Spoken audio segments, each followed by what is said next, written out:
os cavaleiros medievais. O cavaleiro medieval tem sua origem lá atrás com o imperador franco Carlos Magno. Ele precisava de soldados montados em cavalos para guerrearem por todo esse império imenso dele. Em troca desse serviço, eles recebiam terras chamadas de benefícios. Logo, esse lance de servir com lealdade ao rei em troca de terras e propriedades que eram conhecidos como feudos se espalhou pela Europa toda. Por volta do século I, os cavaleiros passaram a ser reconhecidos como uma classe de guerreiros muito importantes, principalmente com o papel deles nas cruzadas contra o controle muçulmano da Terra Santa.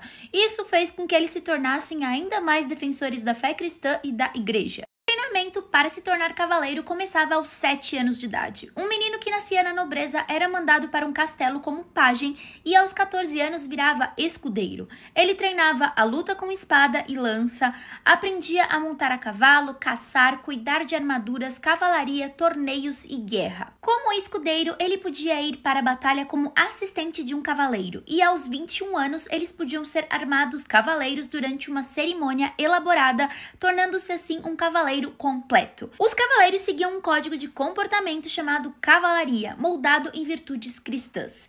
Esses princípios incluíam o voto de proteger os fracos e pobres, honrar as mulheres, nunca mentir, mostrar bravura e defender a igreja e o rei. O código de cavalaria também garantia o respeito entre os colegas cavaleiros. Se um cavaleiro adversário se rendesse durante a guerra, ele poderia esperar ser bem tratado como um prisioneiro para resgate. Alguns cavaleiros passariam a se juntar a ordens militares religiosas de elite, como os templários, enquanto outros, motivados pelo dinheiro, se tornavam mercenários. A invenção do estribo tornou possível aos guerreiros montados atacar o inimigo de maneira eficaz. Os cavaleiros usavam armaduras de metal feitas sob medida. A armadura inicial era um casaco de malha chamado albardão e depois se desenvolveu em seções de armadura de peça adicionadas a ele, protegendo braços, ombros e pernas, até que finalmente a armadura de placa surgiu, protegendo o corpo inteiro. Os cavaleiros também podiam carregar um escudo feito de madeira ou metal para bloquear ataques. O capacete do cavaleiro protegia a cabeça e podia apresentar uma viseira articulada que se levantava, e aí se protegia o rosto e oferecia boa corrente de ar.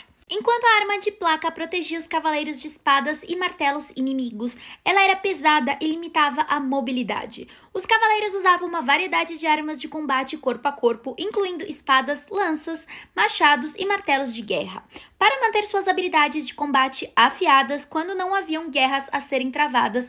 Os cavaleiros participavam de torneios. Esses torneios eram mais como um evento esportivo do que um treinamento militar, apresentando batalhas simuladas e justas na frente de grandes multidões, nas quais um cavaleiro podia buscar fama e fortuna.